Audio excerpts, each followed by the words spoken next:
Good morning, everyone. Welcome to another This Might Hurt. It is Friday. I am ready for the weekend myself. I hope you guys are doing well. I have not shuffled the cards, but we're about to get started. I have to just set this thing up real quick. Yeah. Yeah, ready for the weekend. We had interesting. What do we had? We had an interesting week. I had an interesting week. It was I went from 10 clients down to 5 in one day, or 6 rather, and my problem client, if you will, turned a corner on Tuesday, and finally got like the it might be my fault enlightenment moment. And then shortly after that was discharged for another reason, and I thought, how interesting. And it was kind of a obvious design by the universe that he got what he needed, I got what I needed, because everyone we come into contact with, we're supposed to give and receive, right? We just, yeah, it was actually quite beautiful, the way that I was able to notice the moment that both of us received the lesson that we were meant to receive, and literally within minutes I got the message that he was discharged. So very interesting, very interesting. Keep on the lookout for more situations like that, right? 8 of Wands, because they're going to come in fast. 8 of Wands we got yesterday. Interesting in the upright. Really fast moving energy. What's with the and lately? I don't know. Speed, action, quick changes, new arrivals, air travel. I hadn't considered that air travel thing yet before, but I like it. I like it. We have...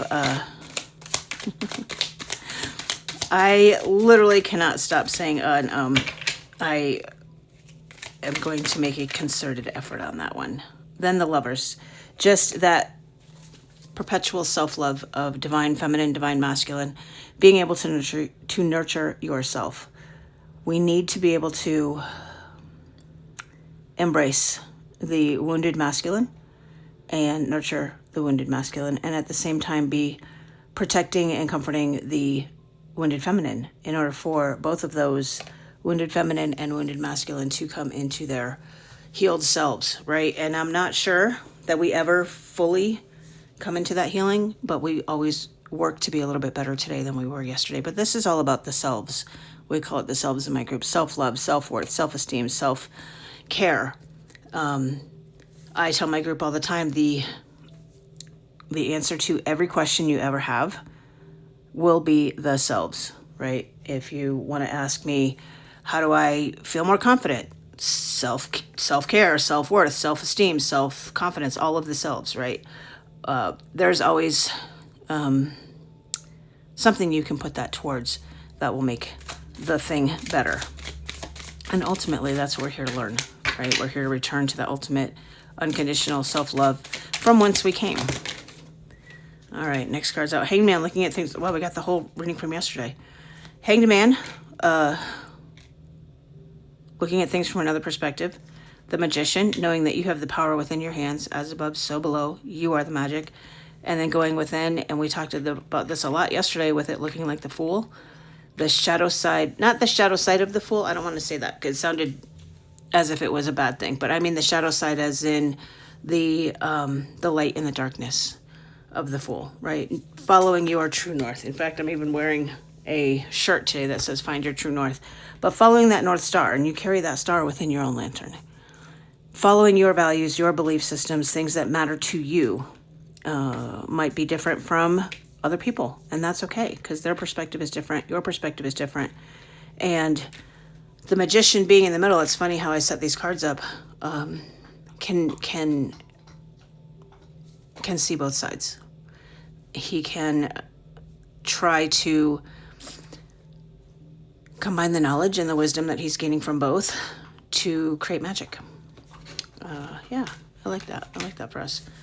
I am going to get our advice card right now. Advice card. We got it on its side, and it's This Might Help and This Might Hurt. This is the extra card in the deck. Actually, I think we have time. I might look it up and read it today from the This Might Hurt book. We have, there it is. See, really quick. I like the bigger book. I think it's a little bit bigger, but the font is definitely bigger. All right, This Might Hurt, This Might Heal. A girl and a wolf cycle between tender affection and difficult struggle. The upright position, the girl tenderly holds the wolf. In the downward position, the girl and the wolf are locked in a desperate battle. The figures are cyclical, with the 4 symbols of the minor arcana in the corners, suggests the struggle and peace are temporary positions in a never-ending cycle. I like that. So we're somewhat balanced between the two right now, I think. The wolf represents the external world. Risk is inherent in a well-lived life. There will be vibrant joy, crushing pain, and multitudes in between. All experiences that are meaningful, that are truly joyful, can also bring you the most pain. So there's good and bad in everything, guys, right? And really, if this is good and this is bad, then this just is, right? There's no good, there's no bad, there just is. I've been kind of living by that for a long time now.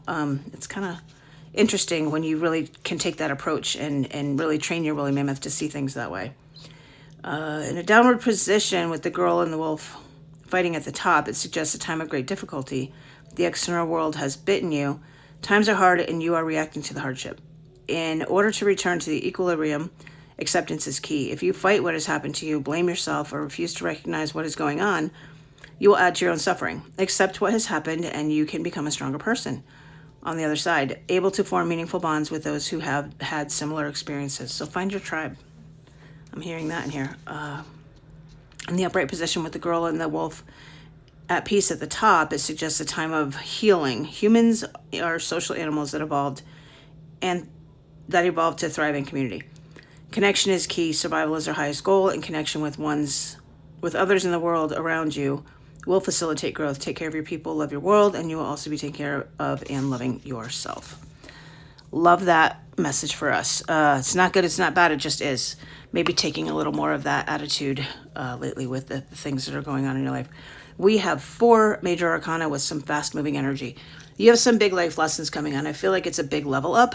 It's a huge awareness, knowing, recognition, remembrance, whatever word you want to put in there, of the really big thing that's happening. And it is significant, very significant. We got the 4 major arcana, 8 of Wands, and we got the extra card. So definitely pay attention to the things around you, right? They're always there. It's always, signs and synchronicities are nowhere and everywhere depending on your woolly mammoth. Prime that filter to see those synchronicities. I was thinking this morning how I actually give a key to the spirit world. Like, I have certain numbers that mean certain people, or certain scents, odors that mean certain people, and I have kind of put that out into the ethers, and so now they know how to speak to me.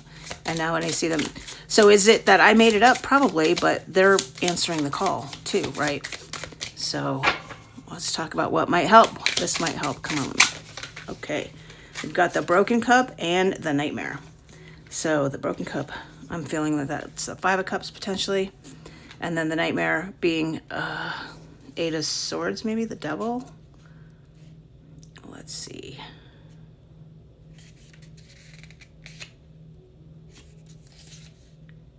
Not the 8 of Swords. The Nightmare is the 9 of Swords. The 9 of Swords is, as a clarifier, the Nightmare will land on a card to inform you that you are still processing something that has happened to you. You may resent the need to process and abhor other nightmares, but these things are not entirely under your control. This is going to stick with you, either way. Perhaps it would be better if you did some of your processing while you are awake. So if you process the things while you're awake, then they won't show up in your dreams, potentially, I think is what that's saying. And then we have the Broken Cup. I do believe it's the 5. It is not. It is the 8, the Broken Cup. We have the Broken Cup will land on a card when trying to fix the situation. When trying to fix the situation is not the best option. So the best option is not to fix the situation, is to let it fall away. that is the advice for you today, guys. I will leave it there. You guys take care. We'll chat tomorrow.